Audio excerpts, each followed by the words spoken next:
so thank you for joining me. This is so much fun to have you here because this, I think, is so important. Our topic for the past however many 8 tips now, we're on, oh my God, tip number 9. That's amazing. Mission statements. It's gone by fast, but hopefully you've been working on your mission statement throughout these last 2 or 3 weeks or whatever it's been now. We're coming close to the end. We're at number 9. And as I promised all of you, I have a very dear friend and colleague, Ed Gutentag, and he is a phenomenal, sought-after, brilliant, creative, talented cinematographer here in Hollywood.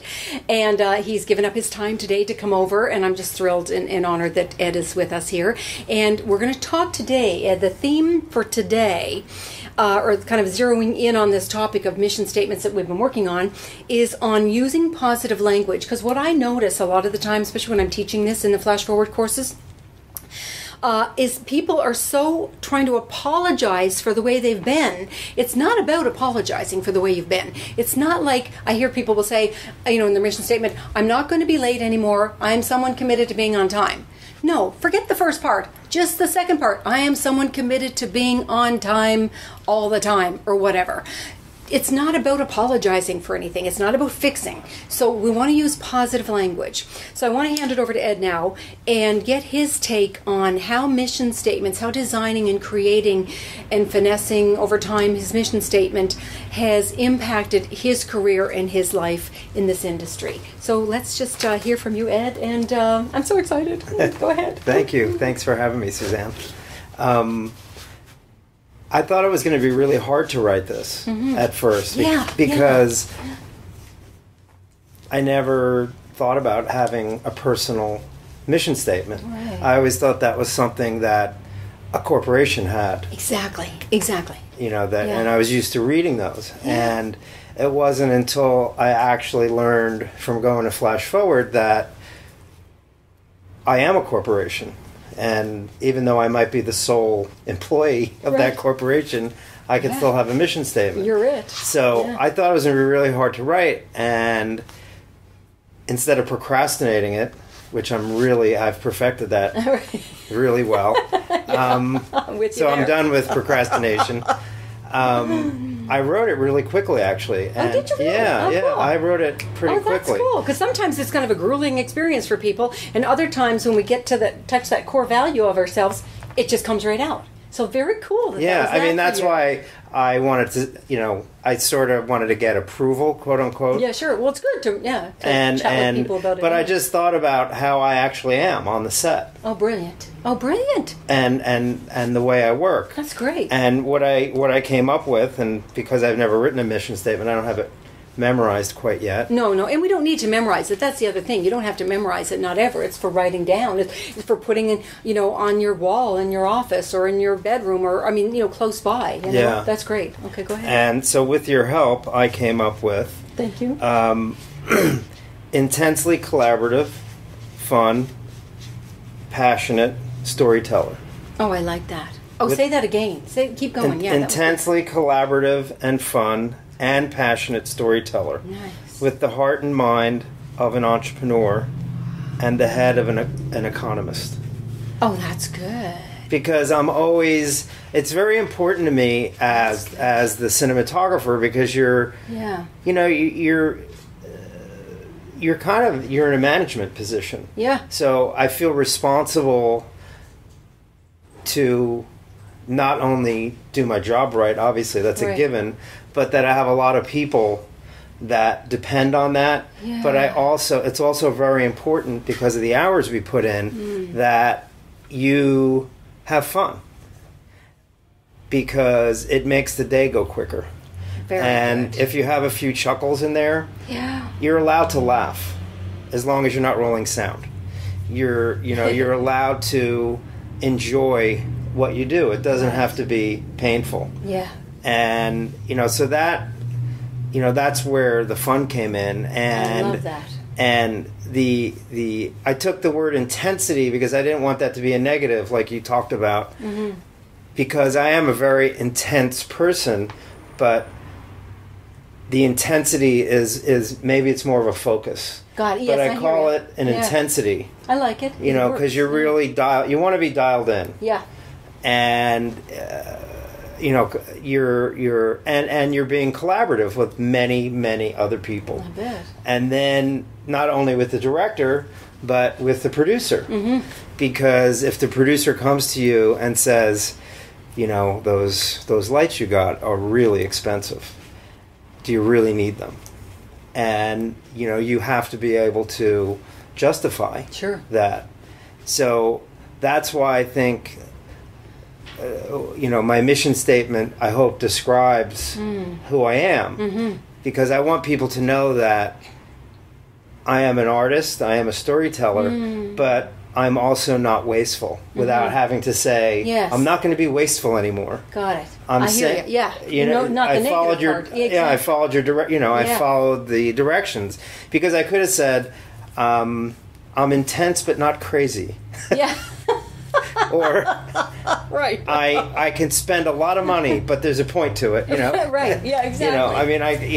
But I don't but I don't waste money. Yeah. And so it's interesting, because I never thought that anybody, a producer, would ever read a mission statement anyway, but they probably would, because I don't know that there would be a lot of cinematographers that would have a mission statement. That's so cool. It might jump out. And also it's something you could put on your website. Like for me, I have the Snowfall Films one on my website. And I have the Windchill. I don't know if I have the Windchill films, but I have actually they're both the same. So they are on the websites. So I mean, that's something you could put. Like companies do it all the time. There's no reason why we as individuals in the industry, cinematographers, makeup artists, whatever it happens to be, actors, you could have that part of your website, because we all have that websites now, and the YouTubes and Facebook and all that stuff. Especially the brief one like you have, it so succinctly says who you are, what you're going to bring to the party. I have to tell you something. I did not a mission statement, but I did a constant contact newsletter as a cinematographer about 2 years ago. And I thought, I've never gotten one from a DP. So I don't imagine that there's any, if many, out there. Sure. And I got about a 76% open rate. Wow. Which I was told is unheard of. It's unheard of. Yeah. It is. It's unheard of. That's amazing. Yeah. That is because amazing. It was different. I mean, I'm not bragging. It was different, and I wasn't just talking about myself. I was talking about things that I had done, but I also offered things. It was around Christmas time. Yeah. Because we're bombarded with emails and that's probably one of the reasons why I felt like, well, who would read a mission statement? Yeah. There's so many other things. And it's not even so much about who would read it, although I think it is nice to put on your on your site. It's what to me the purpose of the mission statement a lot of the time, especially the personal mission statement that you did for yourself, you as a company and an individual, is it reminds you of who you are. So before you go to that set, when you read it, before, or in the, I don't know, just sometimes even if things are a little off kilter, in our career, or we're in between jobs or whatever, for me, I like reading it because it reminds me again who I am and who I say I am. Who I say I am is going to carry me forward in life to the next thing. Right. And I think it's not even so much about, about somebody reading it as it is it gives you that foundation to stand on so solidly. Yeah, exactly. Yeah, that's something I was going to mention is that how do people know who you are? You tell them who you are. Yeah. Obviously it reminds you of that. It reminds you of who you are, and if you say it enough, you'll believe it. Exactly. That's the other thing. Like I said, at tip number 1, for me, it literally alters the molecules in my system. It impacts my life in such a way that I am no longer that. I was sharing in an earlier one about who I was as a daughter, and at the time my mom was living, this was in the 80s, and who I was as a daughter, and what I got to realize is I wasn't being a great daughter. I wasn't the world's best daughter. And it gave me a chance to really create that who I was the world's best daughter. So I got to design that, and by speaking it enough, guess what? I became a really great daughter. I was not. My commitments were my who I was being was insufficient for my commitments, and I got to design who I was being now, and I got to stand in that on a day-to-day basis, and I got to master that. So that was something like a fun thing to take on. Even. Yeah, it's almost like a fun game to take on when you start designing your mission statement. It's like, wow, this is who I get to be. This is the playground I get to create. This is who I get to play in that playground. How cool is that? Well, I mean, and conversely, a couple of weeks ago when we were here having the meeting. Yeah. And Ed's going to be one of the coaches, by the way, this fall. I'm doing a flash forward course. I haven't done it for, I don't know, like 6 years or something. A flash forward workshop this fall, and Ed is one of the coaches. Isn't that cool? And you asked what the 9 of us to either get rid of something or take on what something. would you need to give up if you were going to be standing Right. in your full commitment this summer? Yeah. Right, so I couldn't believe cool. how powerful that was, and we talked about it on the phone that it's a cool exercise. I went, okay, so I'm going to give up anger and disappointment. Right. So every time those two things come up, because they come up, I mean... Sure, yeah, I mean, we're human. I thought I was the only one that was angry and disappointed. And I went, you know what, I'm tired of being angry and disappointed. Not that I am all the time. So I found that it hardly came up. Yeah. And then when it did, when it reared its head, I went, I said this was... Yeah. And it was amazingly powerful. It's amazingly powerful because it made you be conscious. It made me so conscious that it was great not to be angry and disappointed because it's such a downer. Yeah, and that's what's so great about having a mission statement. It's like I was talking about with, I think I'm on tip number 2 when Jerry was here. It has you be present. And when you're present, you're conscious. So when those kinds of things come up, you get to have a choice in the matter. Is that the game I want to play or not? And is it the game of playing that I'm not a great daughter, in my case, years ago, or that I'm a great daughter? I get to choose that game because I'm conscious. Right. And that's what's so much fun. So I'm really thrilled that you just shared that because that's kind of what the whole purpose is about, too, of creating a mission statement.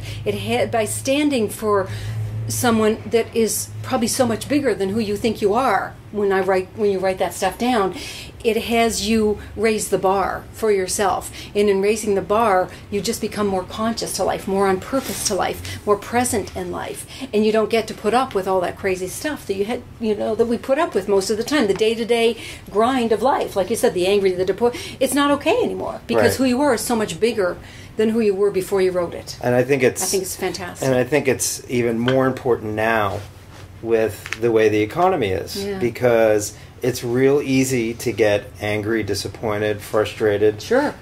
Because there's not as much work. Yeah. And I don't know, I tie my happiness and my success to working. Mm-hmm. And if I go a period of time without working, I get into anger and disappointment and all this stuff. And there's really no reason for it. Yeah, absolutely. And when you've got something like your mission statement, it gives you some grounding for, no, that's not the game I want to play. This is the game I want to play. Exactly. This is who I am. Yeah, and then you get to be there. Yeah, because no matter what, people want to be around positiveness. Yeah. They don't want to be around, as much as you might want to help somebody out, there's only so much hanging around with sourpusses you're going to... Yeah, exactly. It's not enjoyable. Right. And what I find the power of the mission statement, too, is when you're creating this story, it's just so much more fun. Like you said, it's fun. It's fun to play in this story. Yeah. So this is so cool. Anyways, Ed, I'm just so excited that you joined me today. This is great. This has been creating some wonderful and great and exciting conversations, and I hope you've been enjoying it out there. This was tip number 9. Once again, just because I have a guest doesn't mean you're off the hook for doing your homework. I still want you to continue to finesse, to brainstorm, to work on this, your personal, your company mission statements, and keep going. We're almost at the finish line, guys. The next tip on Thursday is number 10. So we're coming to the end of the line here. So hopefully you've been enjoying these tips and using them to create your statements for yourself, your mission statements for yourself. And it's been a joy for me, and to bring these guests and friends and colleagues of mine, a joy for me, a privilege for me, an honor for me to be able to work with you and contribute to your careers in this way, because I know it can make a huge difference and a huge shift. So thank you for allowing me into your homes and into your computers and through this YouTube, and I truly appreciate that fact, and I don't take that lightly. So thanks so much, and I will see you on Thursday for tip number 10.